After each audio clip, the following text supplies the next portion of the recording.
Hello and welcome to our course on the brain. My name is Jeanette Norden and I will be your guide on an incredible journey of discovery about the human brain. This course, as I've designed it, is a broad survey course for individuals without a background in neuroscience, and in fact you don't have to have any background in science at all to understand it. All you need to do is to bring to this class your interest in learning something about the human brain. The course itself I've divided into 4 segments. The first 11 lectures are going to introduce you to how the central nervous system is organized at gross, cellular, and molecular levels, and how this incredibly complex structure emerges during development. In this part of the class, you're going to learn a new vocabulary. You're going to learn a lot of terms and definitions. This is basically the foundation knowledge that you need to acquire that will be important for understanding all of the other lectures that will follow in the course. We're going to end this segment of the course with a discussion of stroke, and this will help you see if you've understood what we've been talking about, because if you understand a little bit about the blood supply and you understand this first material that's covered, you'll be able to understand why people have the signs and symptoms they do when they have strokes. Now, the second segment, lectures 12 through 19, are going to explore how the brain and the mind are thought to be related. We're going to begin with sensory systems and functions. Here we're just going to deal with 3 of the sensory systems. We're going to see how information comes into the brain about the external world through our eyes, our ears, and our bodies. We're going to see that the brain actually constructs mental percepts, and it will be these percepts that we subjectively experience as seeing, hearing, and feeling. We will use clinical cases in this part of the class that inform us about how we know that the brain has formed these types of mental percepts and how the brain makes meaning of the sensory information that comes in. Lastly, in this section, we're going to look at what brain structures are involved in movement of the body. We exist in the world and we act in the world, and so we'll want to talk about movement and how this takes place. Here, our clinical example will be Parkinson's disease, and you will be able to understand why individuals with Parkinson's, again, show the signs and symptoms they do if you understand this basic material that's presented. The third segment of the course will be lectures 20 through 29, and here we're going to talk about higher order cognitive functions. So here we're going to include a number of things about language, about emotion, learning, memory, executive functions. And we're going to use many different topics, and these are going to range from depression to drug abuse to how the brain processes music, to see if you understand what this part of the course has been about. So we use these different examples to review material so that we can pull it all together for you to help you understand it. The last segment of the course, lectures 30 through 36, I've basically just chosen a number of topics that I think are really interesting and that will be of general interest to you. So, for example, we'll look at the question as to whether or not the brains of males and females are different. Sex is always a topic that people are interested in, and so I thought you might want to know what neuroscience has to say about the brains of men and women. We'll also talk about how the brain regulates sleep and dreaming. We'll talk about consciousness and how modern neuroscientists define this and study it. We're going to end this segment of our course with a discussion of Alzheimer's disease.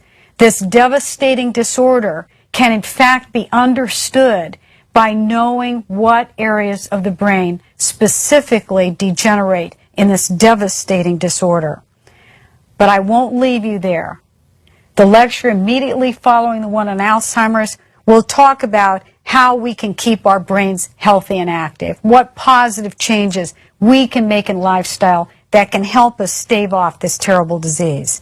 We're going to end the course by summarizing what we've learned about the brain and neuroscience at this point, and we'll also talk a little bit about the questions of great interest to neuroscientists.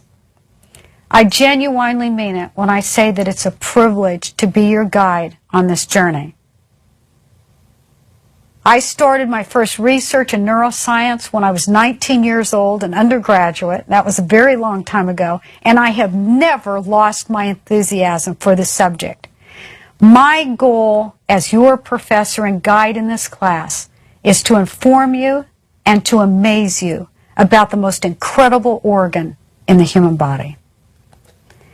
Now, since it has not always been believed that the brain was responsible or important even for perception and cognition, we need to begin with a historical introduction to see why it was decided that the brain is actually the biological substrate of the mind.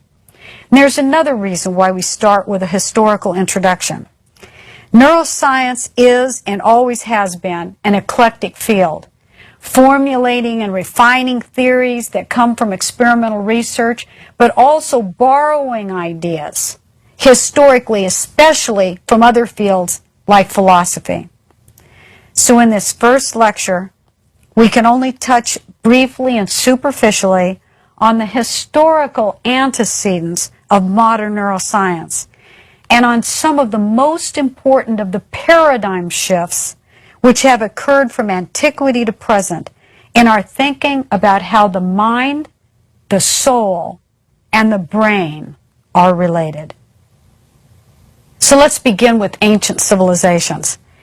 Ancient civilizations believed that the heart was the seat of perception, which is our ability to perceive an external world, also the seat of cognition, which is our ability to think, and also the soul.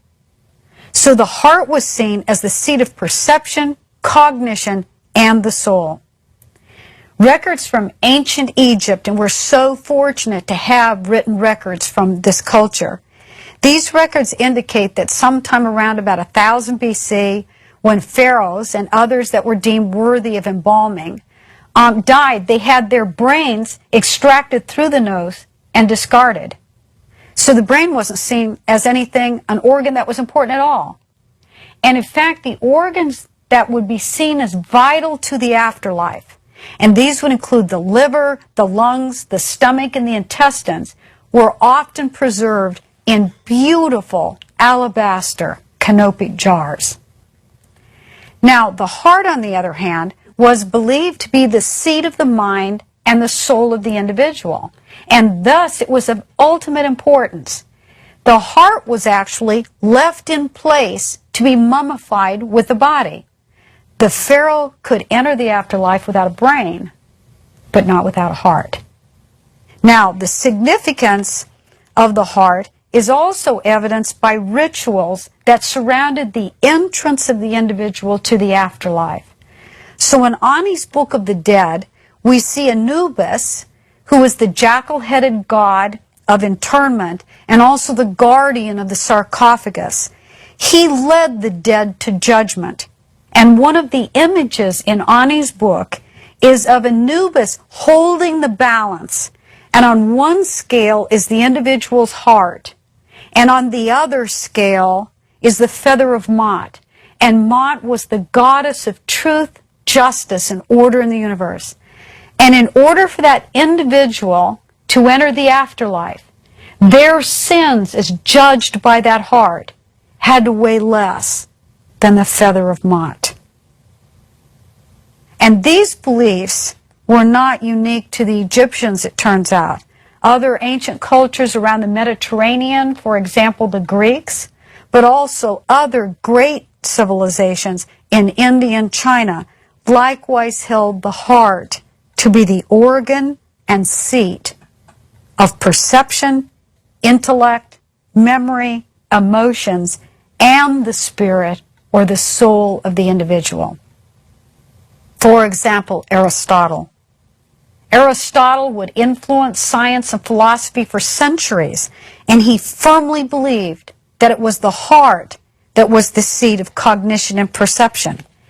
In his philosophical system, The brain's only function was to cool the passions of the heart. So it was the heart that was the seat of the important functions of perception, cognition, and the soul.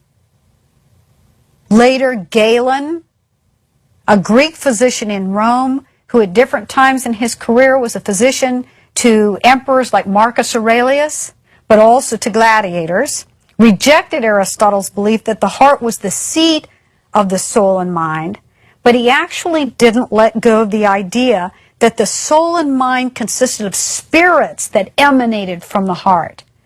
This was a time in which people were thinking about spirits or fluids that moved around in the body, a sort of hydraulic view of the body.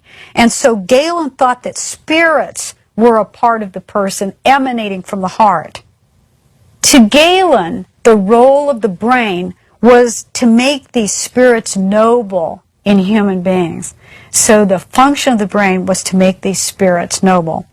And Galen's ideas and theories, or variations on them, were to dominate into the Renaissance.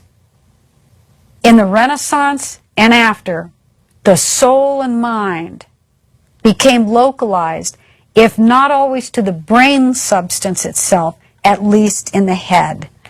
So one of the earliest theories was that perception, memory, and other cognitive functions resided in cavities in the brain, which are called ventricles. So if your mother told you once that you had holes in your head, she was actually right. Now, this is a modern view of the ventricular system of the brain. This is our brain from the side. This would be the front of our brains. This is the back of our brain. And this area shows a ventricular system, basically cavities or holes in the brain that are part of the ventricles. And so many of the individuals in the Renaissance believed, in fact, that this was the seat of the mind and the soul. One of the main proponents of this theory that perception and cognition and the soul were located in the ventricular system was the quintessential Renaissance genius Leonardo da Vinci. Da Vinci gave us some of the most beautiful, detailed, and accurate depictions of the ventricular system of the brain. And he believed that perception and cognition resided in these cavities, not in the brain substance itself. Now again, we see this idea of spirits. And I sort of like this, you know. Better to think of spirits not moving around just in general, but to think of those spirits moving in the cavities of the brain, these holes that were in the brain. It's not really so far-fetched to think that. Now, there have been many philosophical influences on modern neuroscience. This is a subject in and of itself. But surely one of the most influential of the philosophers was the 17th century French philosopher and mathematician René Descartes. His name has practically become synonymous with the idea of dualism. And dualism is basically a belief that the mind and the body are distinct entities. They're independent and they're different in nature. They're made up of a different type of substance. There were actually many antecedents to this idea that mind and body were distinct and different. But I think the idea was most elaborated by Descartes, and that's why he's most associated with it. He spoke of the bodies of animals and humans as being like clockworks, just machines that were driven by biological processes. But he believed that the mind or the soul, and again, these terms are used interchangeably, almost like the mind and soul is a single entity. He referred to it as such. He called it the rational soul. So the mind, perception, cognition, and the soul are the special property of the individual. He called the rational soul and thought of it as one thing. He felt that this could be found only in humans and could not be accounted for in terms of biology. Now, what is more important probably for our discussion here is that Descartes recognized that bodies of humans function similar to animals. He believed that the rational soul, however, was responsible for this perception and cognition, for our subjective sense of the world and ourselves, and for our essential spirit. Descartes could not imagine how we could perceive an external world, how we could think. His famous dictum, "I think, therefore I am." He could not see how that could simply be a quality of our physical bodies, and that's why he had to postulate the rational soul. Nonetheless, Descartes clearly understood that somehow the rational soul and the body had to interact. So when a person made a moral judgment, for example, about something that changed their action in the world, clearly the morality, he thought, was a part of the rational soul, but it changed the actions of the body. So Descartes became interested in looking where there might be a place where the soul and the body might interact. And he identified the pineal as that place in the body. So the pineal is a single, unpaired structure in the brain, and he believed it was the seat of the rational soul and the structure through which the spirit or soul could influence the material body. Now I found an image for you. This is a section through the brain that's been stained. It's cut in this plane, so it goes from the front of the brain to the rear of the brain. And you can see that the pineal is this single, unpaired structure right here. Now, there's a reason why Descartes was interested in finding one unpaired structure in the brain. And this, too, is very logical in some meaningful way. Experience of the world and our experience of ourselves seems to be unitary. So Descartes reasoned that there had to be a single place that wasn't paired, and most structures in the body and the brain are paired. There had to be a single place where the rational soul interacted, and he chose the pineal from that. More interestingly, however, for me, or more incredible, I'm surprised that Descartes didn't notice, because they certainly had done dissections in animals, didn't seem to notice that animals also have a pineal gland. And he didn't believe that animals had a rational soul, yet they had a pineal, and I don't know how he worked through that one in his system. We now know that the pineal is the main gland that produces melatonin in the brain and is involved in sleep-wake cycles. Now later in the 17th century and beyond, individual scientists, physicians, philosophers actually increasingly began to believe that the brain was responsible for many of the functions that had been previously attributed to a soul. So one of the more important of these individuals was Thomas Willis. Thomas Willis was an English anatomist and physician. He coined the term neurology and became the father of neurology, the field of medicine involved specifically with disorders of the brain. As an interesting aside here and piece of trivia related to neuroscience, Thomas Willis was one of the leaders of a dynamic group of individuals who happened to be at Oxford at the time, and they're referred to as the Oxford Group. And this consisted of physicians, of philosophers, of individuals who contributed enormously to chemistry and physics later on. For example, Willis, but also Robert Boyle, Robert Hooke, the philosopher John Locke, who is more remembered for his ideas and beliefs in the natural rights of man and how he influenced the United States Constitution. Few people realize that John Locke was a physician, and he was part of this dynamic Oxford group, incredible group of intellectuals who contributed much to our understanding of early science. Another individual who was part of this group was an individual named Christopher Wren. Christopher Wren, of course, being more well known for his having been the architect of St. Paul's Cathedral And so this is an individual who was part of this Oxford group. Willis was one of the first individuals to describe many neurologic and psychiatric disorders. In 1664, he published The Anatomy of the Brain and Nerves. And this book helped establish that perception, movement, cognition, memory were all functions of the brain substance itself.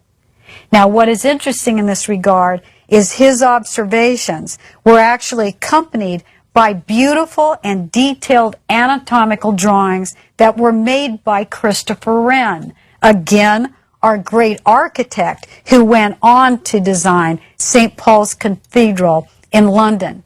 This is one of Wren's drawings that is in Willis's book, and it shows the ventral or undersurface of the brain. It could be used today to teach medical students. It is so accurate. Just a really dynamic group of men at Oxford at that time.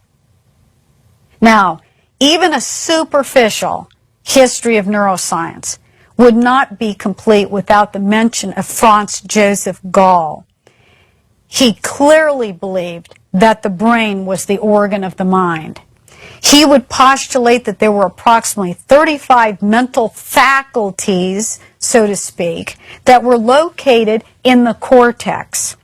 Moreover, he would postulate that the development of these various faculties would cause a change in the shape of the skull, so that you could actually tell whether someone had a particular type of quality or faculty that was extremely well developed.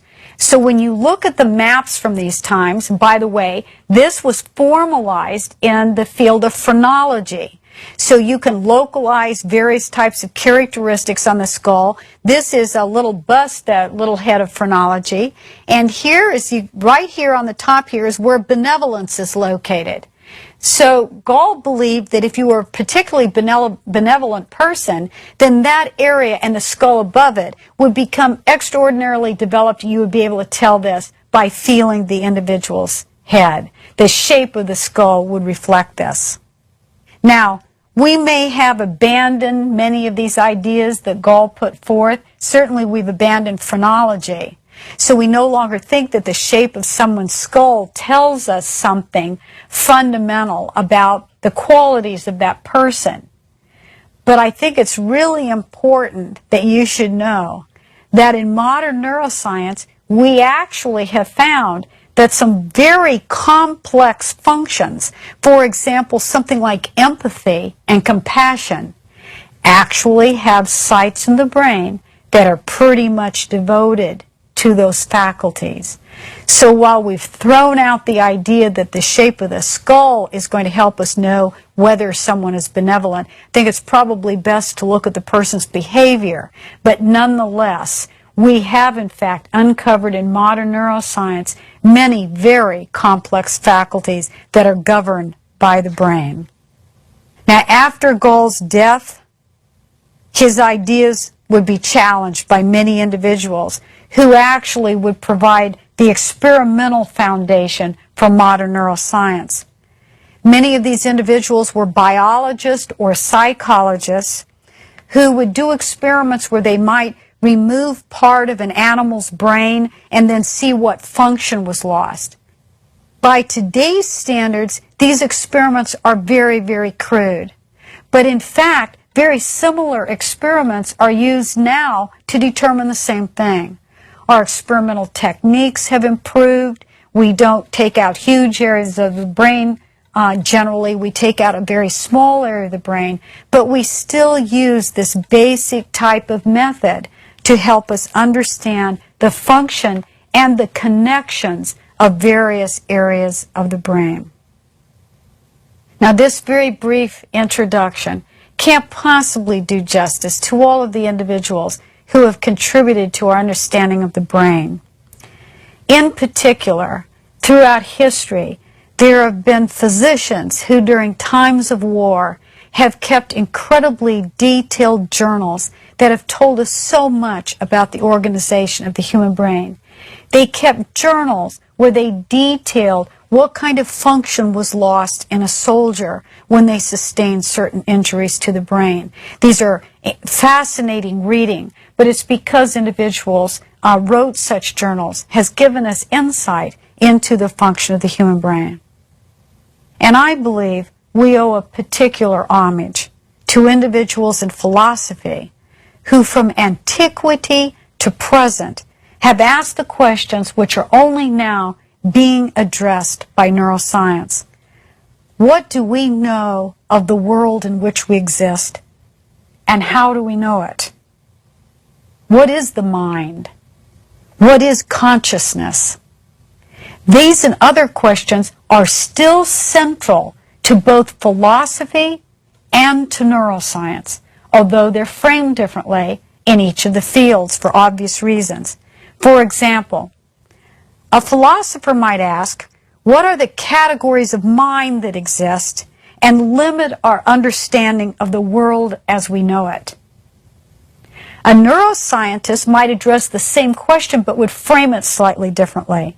A neuroscientist who approached this question would be interested in determining the underlying neural circuits involved in the processing of sensory information so that we could gain an understanding about how we learn about an external world through our senses. So the neuroscientist would frame it slightly different, but they might conclude that all we know of the external world is what the brain allows because of those underlying neural circuits.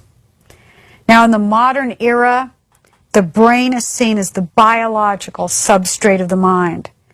The mind is now seen as that internal subjective sense that we have of our experience. The current working paradigm is actually captured beautifully by the quote I gave by Simon LeVay at the beginning of the overall scopes for this course. The mind is just the brain doing its job. So to summarize briefly, and to highlight the major paradigm shifts in our thinking about how mind, soul, and brain are related to each other. This is what has brought us to this point, and that's why it's important to appreciate this historical perspective. According to the earliest records, the brain was irrelevant to cognition, perception, and other qualities of the mind, and also irrelevant to the soul.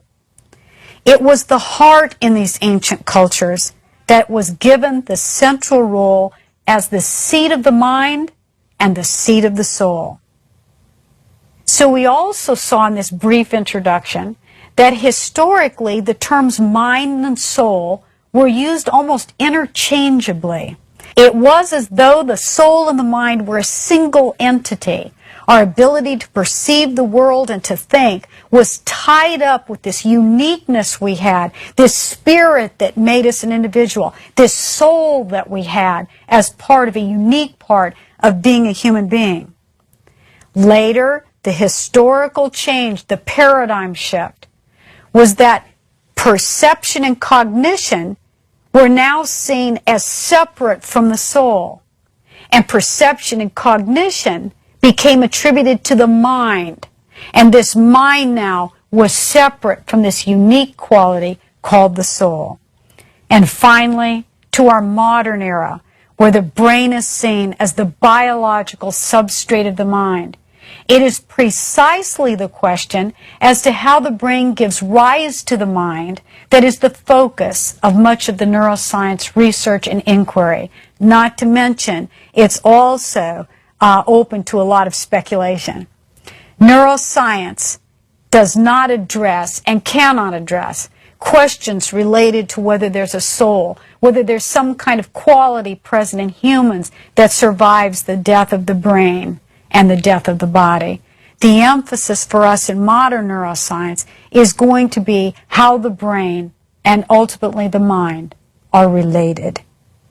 Now, I should like to end this brief introductory lecture with a quote that I think just encapsulates beautifully the modern view of the brain. Men ought to know that from nothing else but the brain come joys, delights, laughter and sports, and sorrows, griefs, despondency, and lamentations.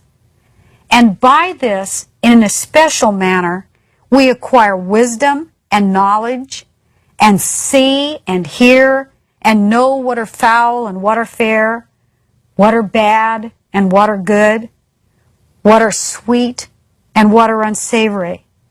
And by the same organ, we become mad and delirious, and fears and terrors assail us. All these things we endure from the brain. And while this sounds remarkably contemporary, it's going to demonstrate to us that there have always been individuals who have been able to be way ahead of their times. This quote is actually taken from On the Sacred Disease, which was written in the 5th century BC by our father of medicine, Hippocrates.